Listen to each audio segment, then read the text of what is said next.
Arrancamos en Estados Unidos, principalmente en Miami, porque este estado aprueba una medida clave para permitir el arresto inmediato de personas sin techo. A ver, vamos a aclarar. Las comisiones o los comisionados de Miami aprobaron por 4 votos contra 1 el avance de una ordenanza que eliminaría 2 protecciones vigentes antes del arresto de personas que duermen en la calle. La medida, impulsada por el comisionado del Distrito 3, Rolando Escalona, aún debe superar una segunda y última votación antes de convertirse en ley local. El último conteo oficial de Homeless Trust, la agencia de servicios para personas sin hogar del condado de Miami-Dade, registró, escuchen esto, 605 personas durmiendo en las calles de la ciudad de Miami en enero del 2026. Algo más de la mitad de toda la población sin techo del condado. Es sobre esa realidad que la comisión debatió cómo aplicar la prohibición estatal de acampar en espacios públicos. Hoy, si un agente encuentra a alguien violando esta prohibición, debe emitir una advertencia escrita y dar tiempo para recoger pertenencias antes de proceder a un arresto. La ordenanza propuesta elimina ambos requisitos. La única comisionada que votó en contra fue Christine King del Distrito 5. Para aclarar, ¿qué es lo que cambiaría y qué no con la nueva ordenanza? Según la ciudad de Miami, una persona mantiene un campamento, se podría decir entre comillas, y viola la prohibición estatal si duerme en una carpa, bajo un cartón o una manta, o acumula más pertenencias de las que caben en una caja de 3 pies cúbicos, o sea, más o menos unos 85 litros. Lo que cambia, vamos a repasar los puntos. Los agentes ya no estarían obligados a emitir una advertencia escrita antes del arresto. Ya no habría tiempo reglamentario para recoger pertenencias, esto es inmediato, y la policía podría actuar de inmediato ante una violación de estas reglas. Lo que no va a cambiar es que la policía no podría arrestar si no hay camas de refugio disponibles y que la ley estatal HB 1365 seguiría siendo el marco legal de referencia. El jefe de la policía de Miami, Edwin López, respaldó la medida, reconoció que su departamento realizó apenas 2 arrestos en 2026 por violaciones a la prohibición y dijo que la ordenanza nos da la oportunidad en esos casos muy poco frecuentes de buscar otras acciones alternativas. Nos vamos rápidamente al ámbito nacional y tenemos que hablar del presidente Javier Milei, que sigue defendiendo el rumbo económico e insiste con la reforma del Banco Central y palpitó el partido contra Suiza. Sí, habló también del partido contra Suiza en medio del conflicto dentro de todo político, económico, esta crisis que está ocurriendo en el ámbito nacional. Bueno, el mandatario compartió los avances tras la reunión en la que habló de la Carta Orgánica del Banco Central y los debates teóricos de este modelo económico. También recalcó sobre la importancia del cuidado fiscal y hasta destacó el liderazgo de Lionel Scaloni al frente de la selección argentina. Así entonces el presidente siguió defendiendo, de alguna manera inusitada, el rumbo económico del gobierno, a la par que insistió con la reforma de la Carta Orgánica del Banco Central y hasta palpitó el partido contra Suiza. Esto es por los cuartos de final del Mundial, ¿no?, que será mañana a las 22 horas. En ese sentido, el jefe de Estado aseguró que está claro que hicimos crecer la economía y destacó que los niveles de consumo y de exportación están en los máximos de la historia. Los números reales no lo acompañan todavía, pero el presidente entiende que esto sigue dándose así. Durante la jornada del jueves, el presidente lideró una reunión de gabinete. Ya vamos a hablar de deportes, esta es la cortina de deportes. Pero durante la jornada del jueves, el presidente lideró una reunión de gabinete donde uno de los principales temas abordados fue la reforma que se impulsa sobre el Banco Central. Bien, según informaron fuentes oficiales, Milei presentó los lineamientos del proyecto que el Poder Ejecutivo está terminando de elaborar y confirmó que será enviado al Congreso en las próximas semanas. ¿Sí? ¿Escucharon bien? Un Congreso que está, tratando de definir hacia dónde irá, hacia la parte eleccionaria, la parte microeconómica, o continuará dándole bolilla a la parte macroeconómica para que después el volcado de recursos llegue a la sociedad en el grueso. Desregulamos, abrimos la economía, fomentamos la acumulación de capital humano, nos ocupamos de cuidar a los seres humanos, en especial en la primera fase. Modernizamos el mercado laboral para que sea más fácil poder trabajar. Es decir, dijo el presidente, un conjunto de estrategias que todas apuntan a que Argentina crezca y la realidad es que los números son muy positivos. Esto lo dio en declaraciones radiales, en defensa, obviamente, de su programa económico. Lo hizo con Radio Now 97.9 FM.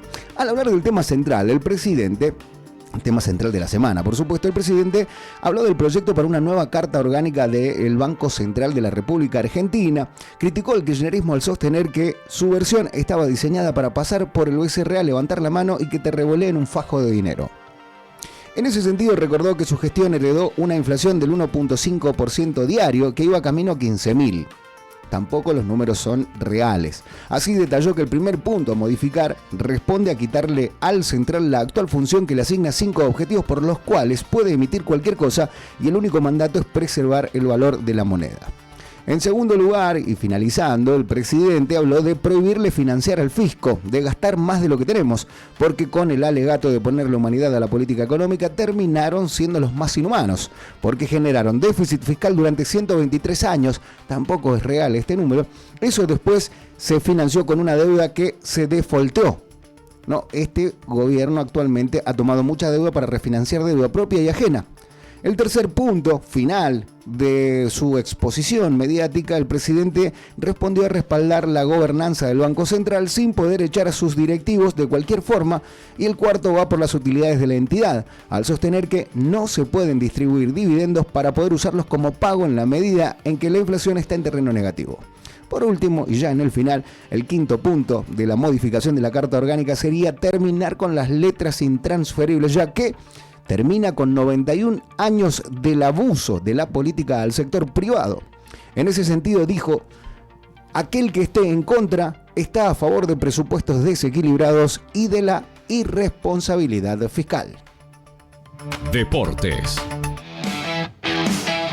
Y mucho fútbol, pero nosotros vamos a pasar a la UFC, porque hace rato estábamos hablando de que McGregor se va a enfrentar este sábado contra Holloway, y vamos a repasar la fecha, el horario y en dónde ver esta pelea en México. El regreso de McGregor, de Conor McGregor, el octágono está cada vez más cerca. Luego de casi 5 años sin disputar una pelea oficial, el irlandés volverá a la acción para enfrentar a Max Holloway en la pelea estelar de UFC 329, uno de los eventos más esperados del año dentro de las artes marciales mixtas. La función formará parte de la International Fight Week y marcará la revancha entre dos de los peleadores más populares en la historia de la UFC, quienes se enfrentaron por primera vez ya en 2013. Te digo, casi 13 años básicamente. Wow. Entonces, la pelea entre McGregor y Holloway, Max y Conor, se llevará a cabo el sábado 11 de julio del 2016, o sea, este sábado, al mismo horario donde juega Argentina-Suiza. El evento es el UFC 329. La sede va a ser el Mobile Arena, esto es en Las Vegas, Nevada, que va a ser el evento principal y va a comenzar a partir de las 7 horas. O sea, toda la previa, todo el show va a arrancar a las 7. El horario de combate estelar puede variar dependiendo de la duración de las peleas preliminares. Tenemos un montón de peleas justamente preliminares y de anteriores justamente a la pelea principal, como para avasallar todo el entretenimiento del show. Los aficionados podrán también seguir el evento en México a través de Paramount Plus. Y lo importante acá es que el combate va a marcar el regreso oficial de Conor McGregor, como dije recién, desde su lesión que sufrió ya en 2021 durante su pelea contra Dustin Poirier, lo cual lo mantuvo alejado de la competencia por un tiempo. Del otro lado va a estar Max Holloway, que es el ex campeón de peso pluma, la categoría, no el cantante, y uno de los peleadores más constantes de la UFC, quien buscará revancha tras perder por decisión unánime ante McGregor en su primer enfrentamiento celebrado en 2013. Para el irlandés, la pelea representa la oportunidad de demostrar que aún puede competir entre la élite de las artes marciales mixtas, mientras que para Holloway va a intentar cobrarse aquella derrota y sumar una de las victorias más importantes de su carrera. Una pelea que tiene mucho detrás, mucho pasado, mucho peso psicológico, y con un cara a cara que ya se disputó, que ya se vio Y estamos ante una pelea con dos competidores con bastante sed de venganza. Internacionales. Bueno, Donald Trump y Benjamin Netanyahu acordaron mantener la coordinación militar en medio de la escalada. ¿Con quién? Adivinen, sí, con Irán. Es el de turno. Antes era Irak, le cambiaron una letra. El mandatario estadounidense informó al premier israelí sobre las acciones de Washington en el Golfo durante una conversación marcada por las preocupaciones sobre Teherán. El presidente de Estados Unidos, Donald Trump, informó este jueves al primer ministro israelí, Benjamin Netanyahu, sobre las operaciones estadounidenses en el Golfo Pérsico, más precisamente cercano al Estrecho de Hormuz. No es un interés completamente genuino sobre la población, como no lo fue sobre la población en la Franja de Gaza, sino con la cuestión económica, política y comercial. Estas operaciones se charlaron durante una conversación telefónica en la que ambos dirigentes acordaron continuar coordinando sus posiciones en distintos asuntos de seguridad, según lo comunicó el gobierno israelí. Esta llamada se produjo después de los ataques estadounidenses del miércoles contra Irán y en medio de una etapa de alta tensión de Washington y Teherán. La oficina del primer ministro de Israel, Benjamin Netanyahu, indicó que el contacto formó parte de la comunicación permanente entre ambos mandatarios y señaló que Trump puso al tanto a Netanyahu de las medidas adoptadas por Estados Unidos en la región. Dijeron lo siguiente, y cito: como parte del contacto continuo entre ambos, el presidente Trump actualizó al primer ministro sobre las acciones estadounidenses en el Golfo. Un funcionario estadounidense filtró algo de información, obviamente, creo que con la venia y el guiño de su administración, dijo que la conversación tuvo lugar aunque no proporcionó demasiados detalles adicionales. Durante el intercambio, dijo este funcionario, Netanyahu también le planteó a Donald Trump su preocupación por las declaraciones del presidente turco Recep Tayyip Erdogan y su gobierno contra Israel. De acuerdo con la comunicación israelí, el primer ministro consideró de especial gravedad los mensajes que, según su interpretación, cuestionan la existencia del Estado de Israel y mencionó la necesidad de mantener zonas de seguridad en las fronteras israelíes. Spoiler alert, prepárese Turquía porque se le viene un embate por parte de Israel. La relación entre Israel y Turquía atraviesa una nueva fase de tensión después de una serie de declaraciones cruzadas entre ambos gobiernos. Erdogan rechazó recientemente como desinformación las afirmaciones israelíes de que una eventual venta de aviones de combate F-35 estadounidenses a Ankara, que es el gobierno de Turquía, podría alterar el equilibrio militar regional. O sea, nadie puede comprar armamento salvo Israel. Netanyahu había pedido previamente a Washington que no autorizara la entrega de esos cazas a Turquía, país miembro de la OTAN incluso, al considerar que la transferencia podría afectar los intereses de seguridad de Israel. La conversación entre Trump y Netanyahu ocurrió también en un contexto marcado por la confrontación con Irán, que ya parece estar dejada de lado y empezar a buscar nuevos enemigos. Más temprano, el ministro de Defensa israelí, Israel Katz, afirmó que las Fuerzas Armadas de su país están preparadas para reanudar las operaciones militares contra Teherán si la situación lo requiere. Y dijo, el ejército está preparado y en alerta para una reanudación de los combates, para recuperar la superioridad aérea y atacar nuevamente en Irán, eliminar amenazas, incluso por tercera vez, si así fuera necesario, declaró Israel Katz durante una ceremonia militar. Nacionales. Vamos a hablar de la inflación en dólares, porque Argentina se volvió más cara. Estamos hablando de un 3,5% desde que asumió el gobierno de Javier Milei en 2023. Debido a que la inflación corrió a un ritmo más elevado que el tipo de cambio, desde que asumió este gobierno como presidente, el 10 de diciembre del 2023, Argentina se encareció 3,5% en dólares. Sin embargo, se verificó un abaratamiento del 8,3% respecto del resto de los países de América Latina. Este dato se desprende de un estudio de Fundar, en base a la información del Banco Mundial, la Organización Internacional del Trabajo, o sea la OIT, el CONICET y el Fondo Monetario Internacional, el FMI. De acuerdo con el relevamiento, entre el noviembre del 2023 y abril del 2026, o sea, hace 2 meses, el país se volvió más barato en 7 de los 11 rubros seleccionados. Las principales mejoras en los precios en relación a la región se verificaron en indumentaria, con una resta del 36,2%, equipamiento del hogar con una resta del 24,2% y recreación con una resta del 18,8%. También hubo bajas en alcohol y tabaco, alimentos, salud y restaurantes. Por el contrario, hubo un encarecimiento en viviendas y servicios. Estamos hablando de un aumento del 50,9%. Comunicaciones con un 26,3% de aumento y transporte con un aumento del 7,1%, sin mencionar la educación. Desde que asumió Milei, los precios relativos se fueron ordenando, pero todavía falta. En los capítulos en los que somos más caros, como restaurantes, indumentaria, recreación y equipamiento del hogar, nos volvimos un poco menos caros. Esto es lo que señalaba Fundar. En abril, Argentina se encareció 3,6% en moneda dura, ya que la inflación fue del 2,6% y el dólar oficial cayó 1%. Sin embargo, América Latina se encareció 4,2%, por lo cual, en términos relativos, nuestro país se volvió un 0,6% más accesible. La novedad del cuarto mes del año fue que el costo del transporte local superó al promedio regional.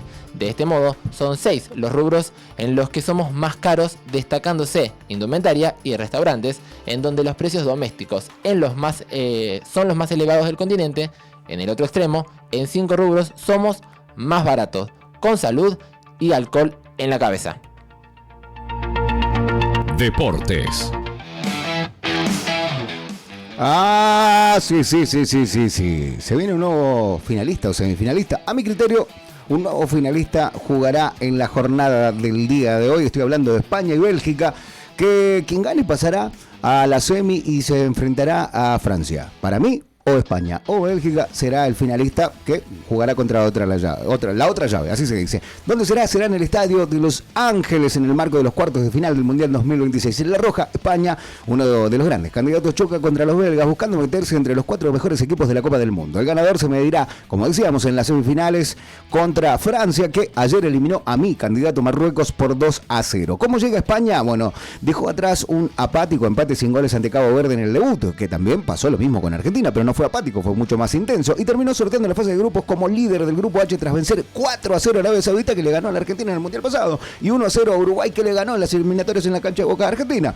En 16avos goleó 3-0 a Austria y se afianzó como uno de los candidatos al título. Austria, que también fue goleado por la selección argentina porque participaba del mismo grupo. Hace algunos días, por los octavos de final, jugó un duelo durísimo contra Portugal, que pudo ser para cualquiera de los dos, pero en el final del partido Ferran Torres habilitó a Mikel Merino, al gran Merino, no nuestro Facundo, quien de zurda puso el 1-0 que clasificó a España a cuartos de final, con Mikel Oyarzabal como goleador, con 4 tantos y un Lamine Yamal que sigue sin encontrar su mejor versión. La roja va por una victoria que lo deposita en las semifinales del Mundial por segunda vez en su historia. Una de ellas la ganó. Por último, en los octavos de final, golearon a 4-1 los muchachos de Bélgica en un partido que estuvo marcado por la polémica, tanto por la tarjeta roja que le retiraron a Balogun, goleador del equipo norteamericano. Bélgica quiere volver a semifinales de la Copa del Mundo, igualar lo hecho en 2018 después de tener un Mundial 2022 para el olvido. Reiteramos entonces, a las 16 horas, España, que irá con Simón Porro, Cubarsi, Aymeric Laporte, Cucurella, Rodri, Pedri, Lamine Yamal, Dani Olmo, Alex Baena, Mikel Oyarzabal, dirigido por Luis de la Fuente,